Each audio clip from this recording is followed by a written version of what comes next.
Hello, today is January 4th, and today we are reading our psalm for this coming Sunday, which is the baptism of our Lord, and the first Sunday in the season of Epiphany. With this new year, we come into a new season of the church.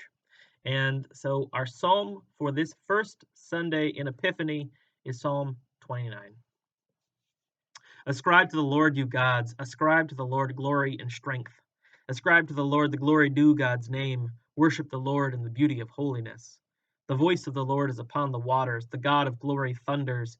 The Lord is upon the mighty waters. The voice of the Lord is a powerful voice. The voice of the Lord is a voice of splendor.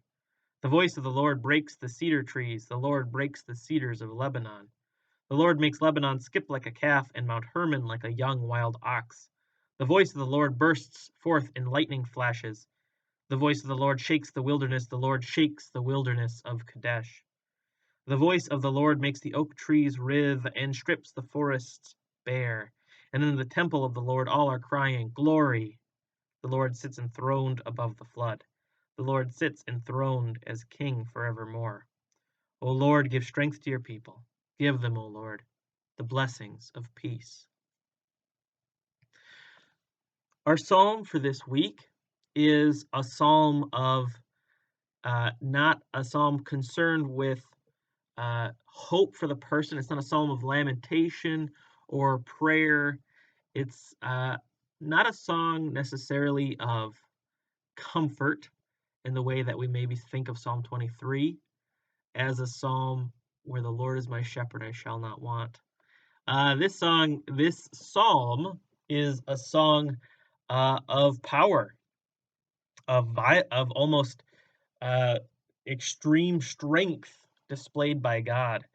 And the central metaphor, I guess, that we would come to is this voice of the Lord is almost a stand in or is as powerful as natural disasters, or is the metaphor of the thunderstorm, that the voice of the Lord bursts forth in lightning flashes, and that the oak trees and the forests are stripped bare, that the wilderness is shaken, that mountains are skipping, the mountains are bouncing off of the ground. This is earthquakes and thunderstorms and lightning. And it is, in some ways, it runs parallel in an interesting way with the primary rival in ancient Israel, particularly for the period of the judges, and then into the period of the kings for Israel. It seems God is being particularly compared to another thunder deity, that is the Baals, that God, the Lord, is getting compared to this thunder deity, who, for the Canaanites, for others who worshipped Baal, they would ascribe power, and especially the power of the storm and lightning, fertility, the falling of water at regulated times. All those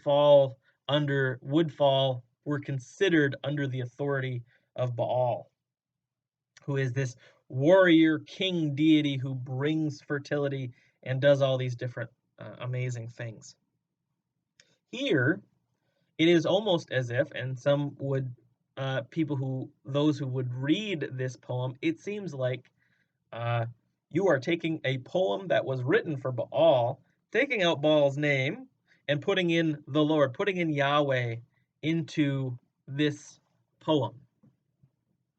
And it is, that is an interesting parallel then, to say that in some ways, the God that we're talking about, this God of glory, who has a voice like a thunderstorm, is in some ways taking the role of Baal. Now, that may be the case, and I would say for ancient Israel, they would say the Lord not only uh, performs all the roles of Baal, but in fact does everything. From God, all things come. On God, all things are founded. And that verse 1 does not say that there's only one God, like in a sort of monotheistic way, but it says all those other things that call themselves divine, whatever they are, ascribe to the Lord and ascribe to Yahweh all glory and strength. So, um, in the early days of Judaism, in the early days of Israel, there was there seems to be a thought or a conception of the gods of other nations, Baal included. They were real, but they weren't nearly as powerful or uh, as worthy of worship as Yahweh, as God. And it seems that as that idea developed and it was shown that that Baal was not worthy of worship. Think of particularly Elijah when they have the showdown on the mountain between Yahweh and Baal. There is a sense that, oh wait, these other gods are not only not powerful, but they are not even real. That in this sense, there's a development towards an understanding of the divinity of God, that there is only one source of this spiritual power. Um, and so we are left with, for us who are on the other end of a long series of developments in the understanding of who God is, and especially as heirs to Christian understandings of who God is, that God that this God of glory and strength came into the world in the form of a human being, that this God of glory and strength came into the world and shed, in some ways, all these trappings of power and might, the voice of the Lord that is like a thunderstorm comes to us in the form of a baby and then as a normal human man. For us as Christians, as we read this, it's not to say what do we pull from this? It is to say that that all power is in God's hands, that the natural world is a result of what God has done. But it's not to identify God directly with thunderstorms. It's not to identify God directly with natural disasters. It's to say that the voice of the Lord is like those things, is similar, acts like those things. And in fact, the voice of the Lord is like those things and not to destructive ends for themselves. Look at verse 11. O Lord, give strength to your people. Give them, O Lord, the blessings of peace. This voice of the Lord, which has such powerful potential, even destructive potential, is not turned towards destruction simply. It is not powerful for its own sake, but it's powerful for the sake of the people, is powerful for the sake of peace.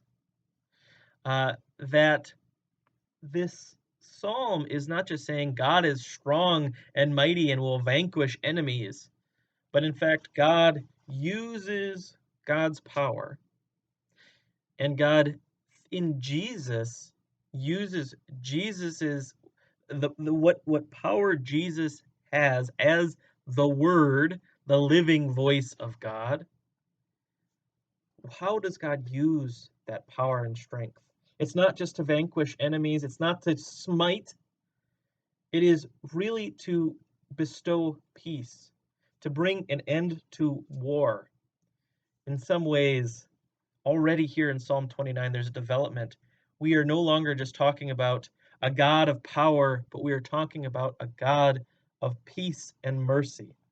and a God who uses the power they have. That God uses the power they have and in some ways rejects the use of power for the sake of peace, for the sake of reconciliation. Already in this psalm, you have all these lists of God's immense power, what the creator of the universe has at their disposal. And in verse 11, it's turned not towards pure destruction, but towards strength of the people and the blessings of peace. So that's what we have for our psalm. I hope you're having a very good week. All right, bye-bye.